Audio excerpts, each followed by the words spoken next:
Hello friends, welcome to S. Kumar IS. So we were studying political science and in particular we were studying Hannah Arendt. We completed till Marx, Gramsci and then we started Hannah Arendt. We studied her basic concepts and the approach of Hannah Arendt, like she explained the things with phenomenological explanation, which is the personal experience. So if you have doubt in any concept in the previous lectures, please do ask in the comment box. I will personally answer them. And if you find them useful, please like and share with others also, so that maximum people can get benefit out of that. And today we are just study the remaining portion of Hannah Arendt. So without much delay, कथा को start करते हैं. So in this lecture we are going to study the concept of banality of evil, which is from the work of Hannah Arendt, which is most famous work, Eichmann in Jerusalem. So basically, the Eichmann, he is a person who was the in charge of Hitler's concentration camps. Hitler's concentration camps. So he got arrested in some 60s or 70s, some year, and I'm just forgetting the year, but he got arrested and then he is taken to Jerusalem for trial, court trial. And then Hannah Arendt meets him there and she just wants to understand the pathology, that what was behind the mind of Eichmann. It's the name of the person who was in charge of the concentration camps. Like Jews used to be sent in the concentration camps through the trains, and he is the guy in charge there. So she just wanted to understand that what was going on in his mind when he was doing such a heinous crime.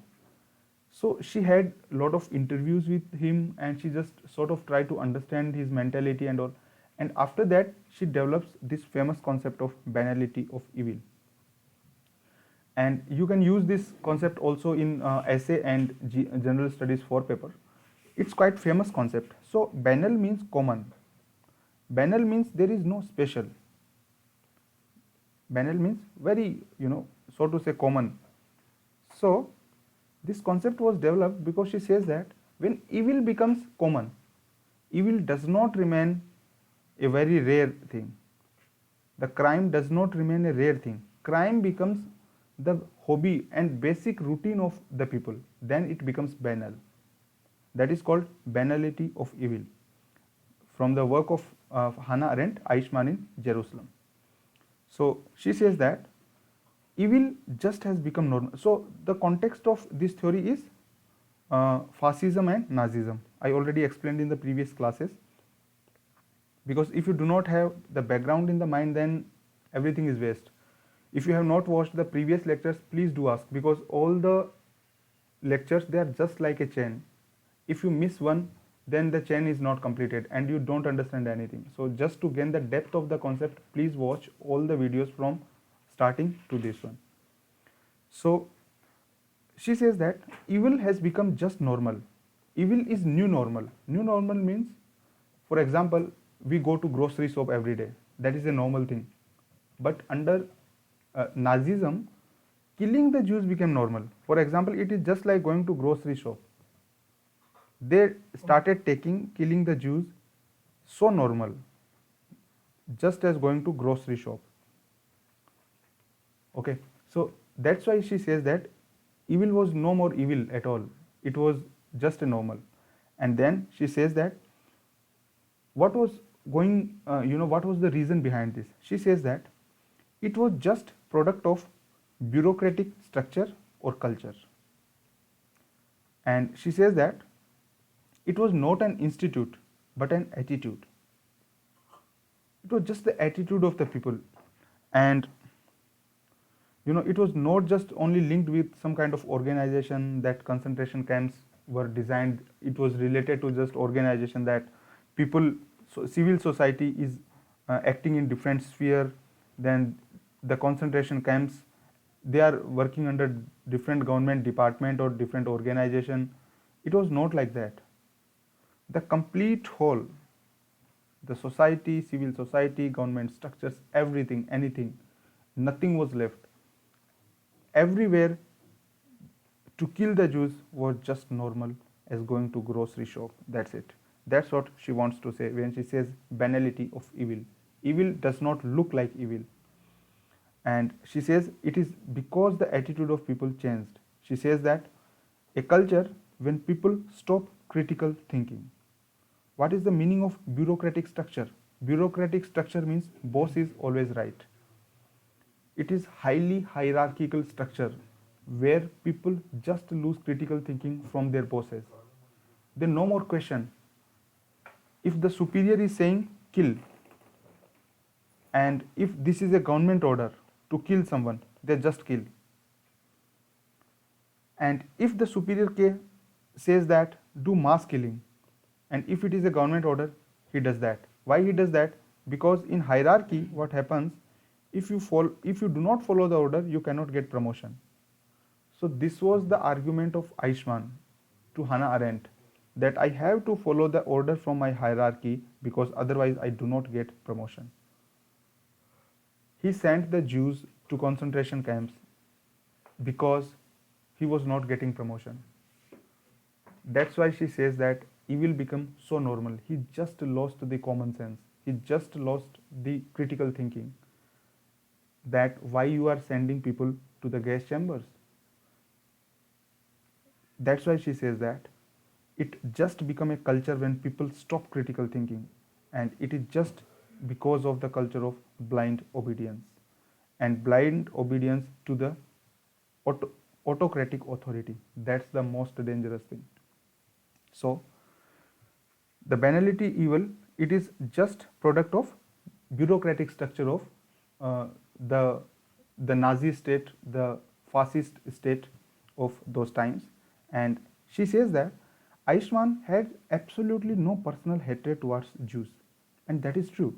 In fact, the Jews criticized Hannah Arendt for saying this thing, because it just takes light into, it just take all the conversation in a different direction. She says that the person who is killing, he has absolutely no personal hatred towards the people who are killing, no personal hatred at all. And that was the genuine thing she found out in the course of discussion with Eichmann, that he has absolutely no personal hatred towards the Jews.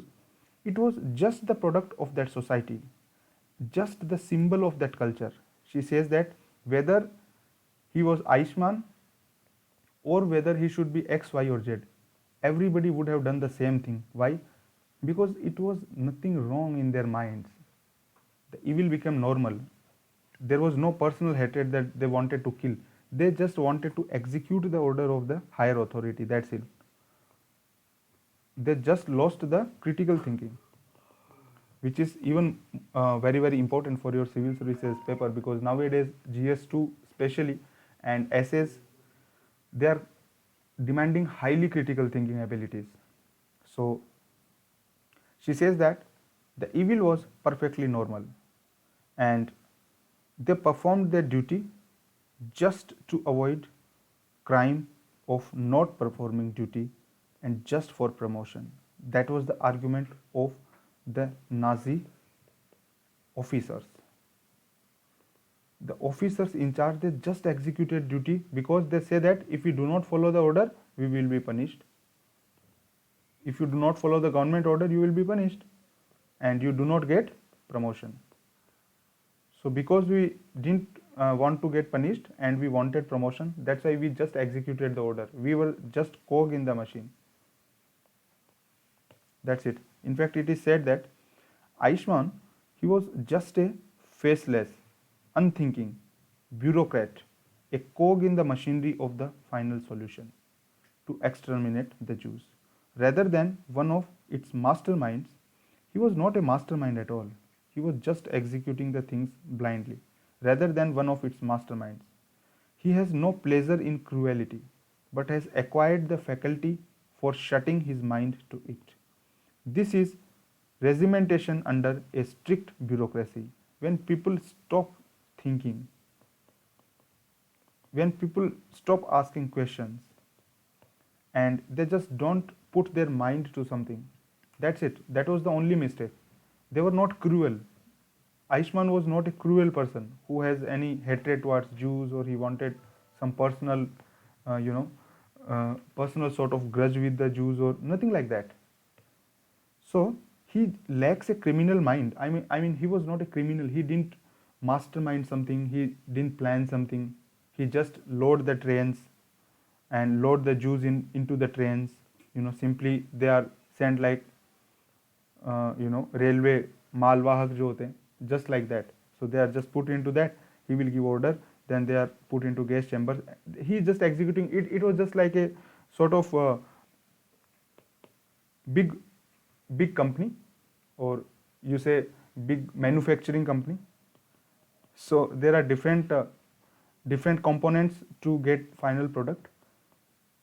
So every person has, in assembly line, if we say in assembly line, everybody is just acting, preparing a small component of a big machine, and if you add all the components together, it finally comes the machine. So the final solution was something like that. There was some sort of assembly line. Every component, somebody will load the Jews, somebody will transfer them to the concentration camps, somebody will put them to gas chambers, somebody will own the the gas cylinders. So that's it. I mean, it's something like operation in a normal industry, and they took it literally like that. That's what Hannah Arendt found. Otherwise, killing so many people is not at all possible humanly. That was her argument. Because otherwise, this much cruelty nobody can do. And she says that gas chambers does not give him any pangs of conscience, but is the result of a deep-seated sense of duty. Personal feeling or the sense of morality are not permitted to interfere with the sense of duty. He was just bound by the law of the state, and the state was purely evil, in her words, and that's why they just followed the evil laws. That's it. So it's quite a different kind of explanation what others say. That's why Hannah Arendt is being criticized also. She says further that under banality of evil, the evil is not committed by a psychopath or sociopath, neither by a brilliant, but just a bureaucrat. He was just a, some sort of average intelligent bureaucrat. That's it. He was just having average intelligence. That's it. I mean, he was not a smart guy. He just executed the order. So you should not, you should not take things differently. That's what she says in a nutshell. Eichmann just lost the imaginative power, capacities, and just an innocuous person. These are keywords. You should use them in answer writing. It will definitely fetch you extra marks. So he was just an innocuous person, incapable of moral judgments, and he was justifying his actions through cliches and standardized phrases. Cliches and standardized phrases of bureaucracy, nothing else. And she says that evil becomes banal or normal when acquires unthinking, systemic character. Evil becomes banal when it acquires unthinking, systemic character. When system becomes impersonal of any organization, the system becomes completely impersonal. And the system is impersonal, and the subordinates are saying boss is always right.